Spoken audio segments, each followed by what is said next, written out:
Siang, Bapak dosen yang saya hormati dan teman-teman sekalian. Perkenalkan, nama saya Steven dan rekan saya Fania. Pada hari ini kami akan membawakan sebuah presentasi yang bertemakan dasar rancangan komputer taksonomi arsitektur komputer. Langsung saja teman-teman. Di dunia ini hampir semua bidang dibantu dengan alat elektronik. Salah satunya adalah komputer. Komputer dapat menyelesaikan beberapa permasalahan di dalam hidup manusia. Nah, bagaimana komputer menyelesaikan masalah dari hidup manusia? Pertama itu menganalisa masalah yang ada dengan menelaah semua masalah, kemudian mencari metode yang ada dengan menerapkan algoritma pada program. Setelah itu program dites dengan sampel data yang ada sehingga menghasilkan output, kemudian memeriksa program dan melakukan koreksi pada program sehingga program dapat menyelesaikan masalah yang ada. Nah, antarmuka software dan hardware. Software memberikan instruksi kepada hardware melakukan proses, kemudian mengembalikan hasil kepada software yang dilihat oleh user. Nah, struktur dan fungsi komputer yaitu berikut lapisan-lapisan sistem komputer. Yang paling dasar ada hardware, BIOS, OS compiler, dan yang paling akhir yang dipakai oleh user yaitu program atau aplikasi. Struktur top level pada komputer. Komputer terdiri atas CPU, memori, input output, dan dihubungkan oleh sistem interkoneksi. Nah, CPU terdiri dari register, lalu dan kontrol unit, dan digabung oleh internal CPU interkoneksi. Fungsi komputer terdapat 4, yaitu pengolahan data processing, penyimpanan data storage, pemindahan data movement, kendali dan kontrol. Kontrol pengolahan data yaitu memproses misalnya rekening bank gitu. Penyimpanan data yaitu menyimpan data ke database, dan pemindahan data yaitu memindahkan data. Berikut merupakan contoh visualisasi dari sudut pandang fungsi komputer, yaitu ada peralatan pemindahan data, mekanisme pengontrolan, fasilitas penyimpanan data, dan fasilitas pengolahan data. Nah, misalnya fungsi komputer pada pengolahan data yaitu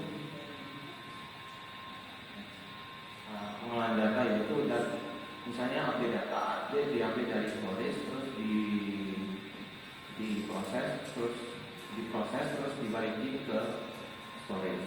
Nah, itu misalnya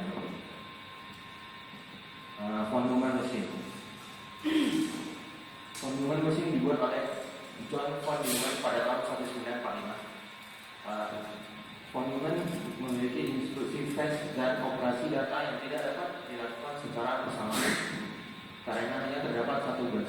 Nah, Von Neumann tidak dapat melakukan proses tersebut karena hanya terdapat satu bus. Jika fetch operasi terpisah lagi dan tidak dapat dilakukan bersamaan. Desain mesin Von Neumann sederhana karena memiliki satu set address dan data bus untuk membaca dan menulis data operasi data ke memori, dan juga memiliki satu set address dan bus untuk operasi pengambilan data. Von Neumann hanya memiliki cache tunggal untuk menyimpan data dan instruksi. Tidak terlalu bagus karena tidak dapat mengakses pada waktu yang bersamaan. Berikut merupakan arsitektur dari Von Neumann, yaitu ada input, terus di sini, terus di output. Jadi tidak dapat diproses secara bersamaan karena hanya terdapat satu bus. Nah, ini Harvard mesin arsitektur. Harvard memiliki data dan bus instruksi yang terpisah sehingga kedua proses dapat dilakukan di saat yang bersamaan, sehingga memungkinkan untuk memiliki dua sistem memori yang terpisah itu lawannya dari monumen, yaitu dia memiliki dua bus yang sehingga dapat menjalankan dua proses teknologi. Harvard memiliki dua memori yang terpisah, satu untuk program ROM dan satu untuk RAM. Harvard tidak dapat mengakses data yang ada di ROM.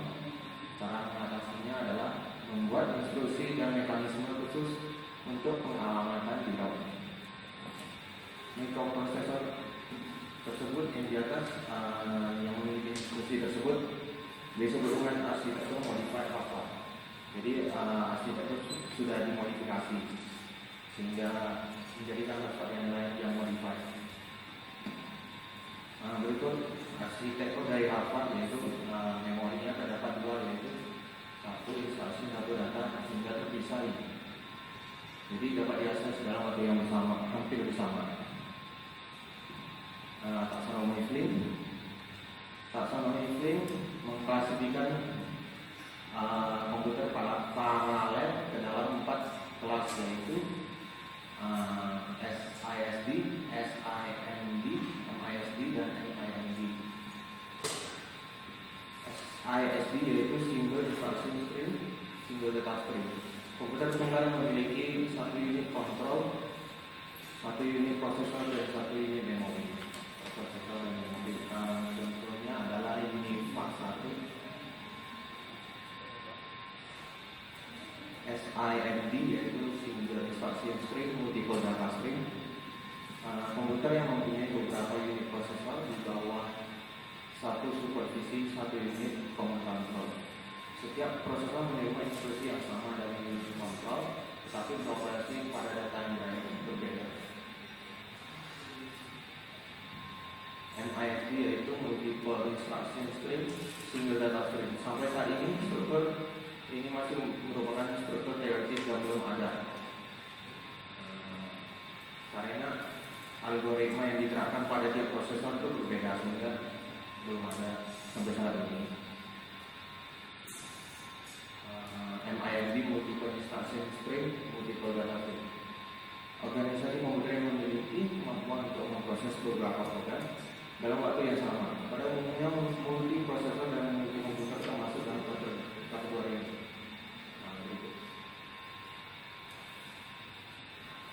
Fong dan Briggs. Fong dan Briggs mengeliminasi MISD, membagi SISD menjadi SIS itu single, fungsinya dari single, dan SISD and multiple. Membagi SIMD menjadi SIMD bit dan SIMD word. Di sini bit sudah terbukti lebih cepat dari word prosesnya. Terus membagi MIMD menjadi MIMD L long dan MIMD temporary.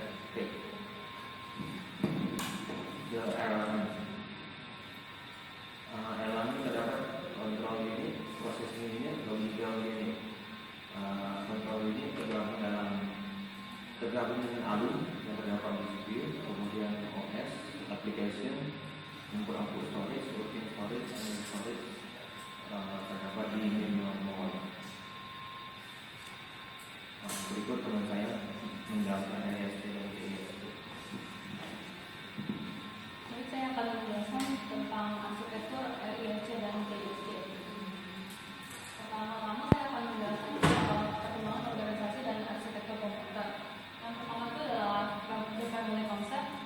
Konsep ini dibangun oleh IBM dengan sistem 360 pada tahun 1964, lalu dilanjutkan pada Desember 1964 oleh BFC BDP8.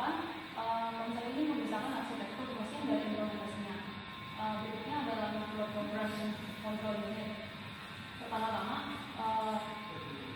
arsitektur ini disarankan oleh Wells pada tahun 1964, tapi diperkembangkan oleh IBM dengan sistem 360-nya juga pada tahun 1964. Arsitektur ini mempermudah untuk rancangan dan pelaksanaan control unit, dan arsitektur ini juga mendukung data concept. Selanjutnya ada cache memory.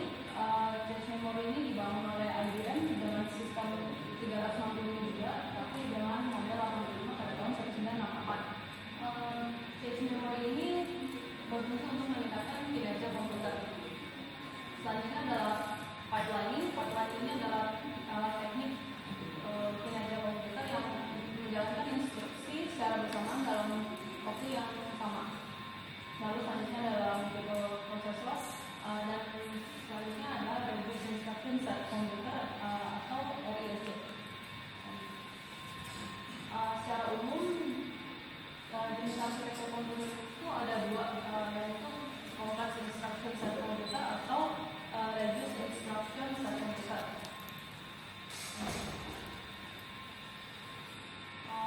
Saya akan menjelaskan arsitektur CISC dulu.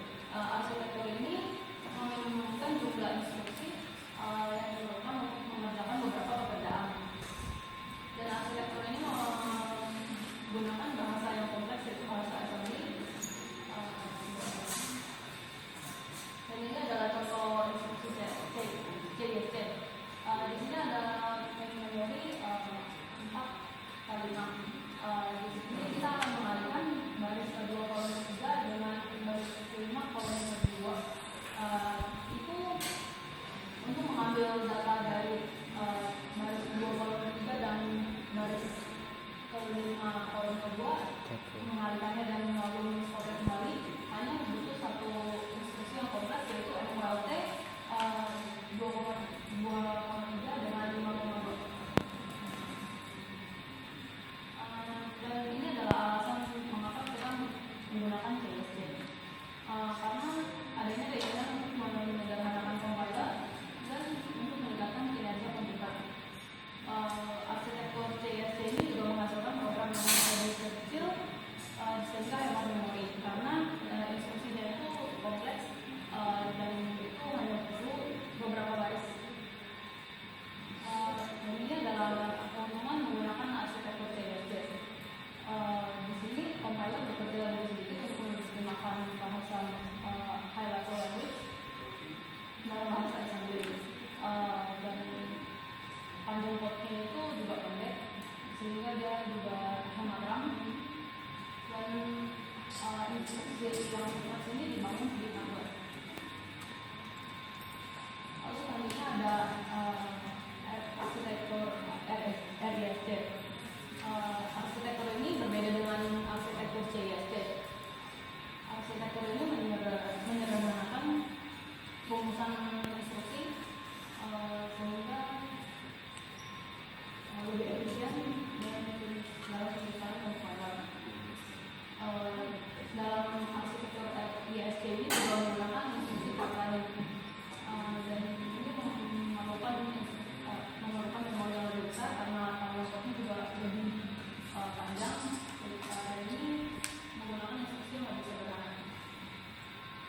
Dan ini adalah contohnya. Kalau yang CISC tadi kan kita cuma perlu satu baris instruksi, tapi kalau yang ini dia harus meload A dulu sebagai data pada 2,3 dan meload B sebagai data di 5,2, lalu mengalihkannya dengan PROD A,B, lalu men-store kembali pada data ke 2,3 dengan hasil A. Dan ini elemen-elemen yang harus ada pada arsitektur RISC. Ini harus menggunakan register-register yang serbaguna atau teknologi compiler untuk mengoptimasi penggunaan register. Dan ini arsitektur ini harus mengoptimalkan instruksi pipeline, dan ini harus menggunakan instruksi yang sederhana. Seperti yang tadi ada contohnya itu, ya ini adalah aspek komputasi RISC. Di sini harus ada operation perform untuk menentukan operasi apa yang diperlukan dan operan use operan apa yang dilakukan, dan execution sequencing di sini untuk menentukan kontrol dan organisasi pipeline.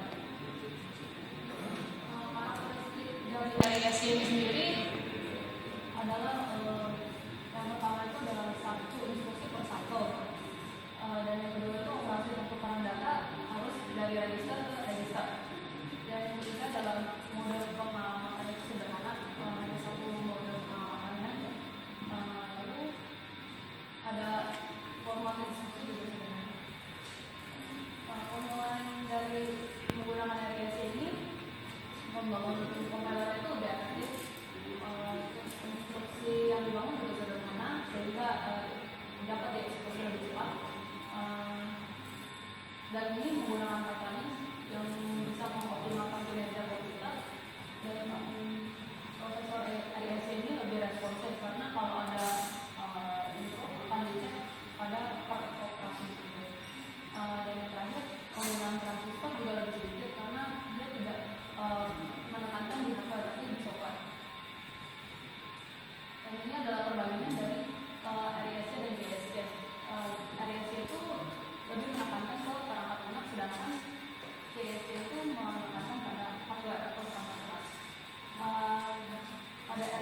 Ini masih rekam.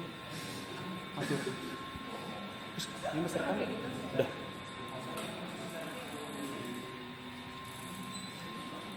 Udah.